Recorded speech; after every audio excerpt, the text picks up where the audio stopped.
Good evening, everyone, and thanks for joining us. I'm Sharice Gibson. And I'm Katie Moore. Debate on a package of crime reduction bills is expected to get underway first thing tomorrow morning at the state capitol. Today, Louisiana lawmakers started the highly anticipated special session that resulted in sweeping changes to the state's current criminal justice system.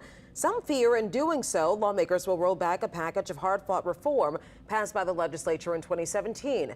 Governor Jeff Landry addressed House and Senate members for about 45 minutes to kick off the session. He's asking lawmakers to get tough on lawbreakers and repeal what he considers soft on crime policies. Landry spent some time focusing on the crime problem here in New Orleans and talked about the state police troop he's putting in the city.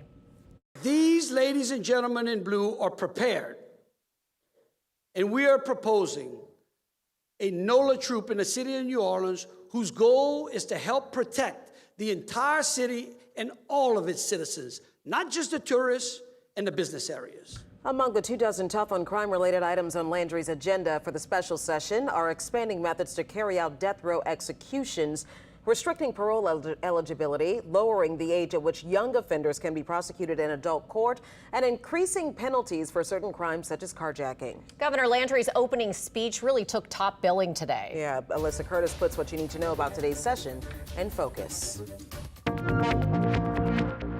Governor Landry spent most of the time laying out his wants for the next 16 days.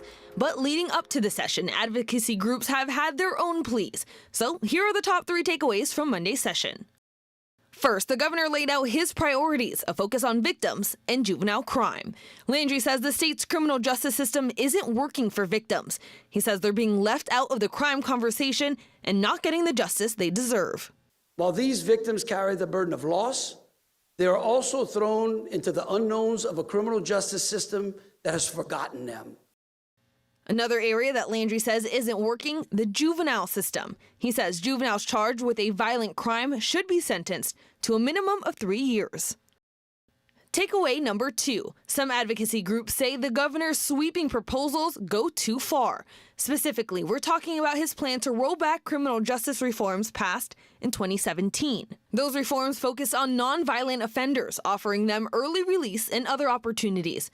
Groups like Right on Crime and Reset Louisiana want the 2017 reforms to stay in place. The governor wants to take a more tough on crime approach. And that leads us to takeaway number 3. The 2017 reform saved about $153 million. That's according to the state's legislative auditor. Advocacy groups say longer sentences will end up costing taxpayers more. Plus, they say being in prison longer doesn't stop people from reoffending. Landry says we should focus on the cost to society. Both the House and the Senate will reconvene Tuesday. They have until 6 p.m. on Wednesday, March 6. Alyssa Curtis, WWL Louisiana.